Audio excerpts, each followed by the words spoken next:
السلام علیکم درنو لیدونکو پام وکړئ د دې مهال یو مهم خبر ده د خیبر پښتونخوا شمالي وزیرستان کې یو نښته کې 15 پاکستاني پوځیان او 4 وسلوال وژل شوي دي د پاکستاني پوځ د عامه اړیکو دفتر ASPR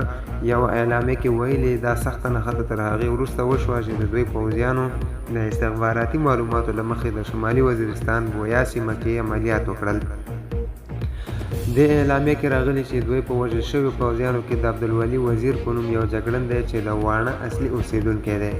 د پاکستان پوځ ویلي دغه وسلوال سیمه کې د امنیتي ځواکونو خلاف ترهګریزو فعالیتونو او د ملکي خلکو وژلو کې ښکېل وه ASPR زیاته کړې چې له وژل شویو وسلوالو یو شمېر وسلې او مهمات هم په لاس راغلي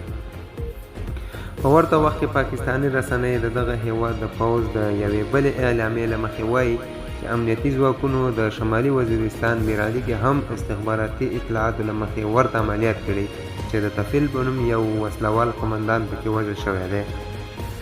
د ASPR ویلي دغه وسلوال قمندان میرالي او شاوخوا سیمو کې په بېلابېلو چاودنو او ترهګریزو فعالیتونو کې لاس درلود اعلامیه کې دا هم راغلی چې د پاکستاني ځواکونو به د وسلوالو له حضوره د سیمې پاکولو کې دوام ورکوي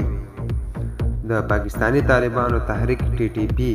او سیمه کې نورو فعال او وسلوالو ډلو تر اوسه د دغو پیښو په اړه څه نه دي ویلي د یادونې وړ ده چې په دې وروستیو کې د خیبر پښتونخوا له بېلابېلو سیمو هلته یو ځل بیا د وسلوالو د حضور او فعالیت د پراخېدو خبرونه ورکول کیږي درنو لیدونکو کله موږ سره په دې چینل کې نوي یاست نو مهرباني وکړئ زموږ چینل در سره سبسکرایب کړئ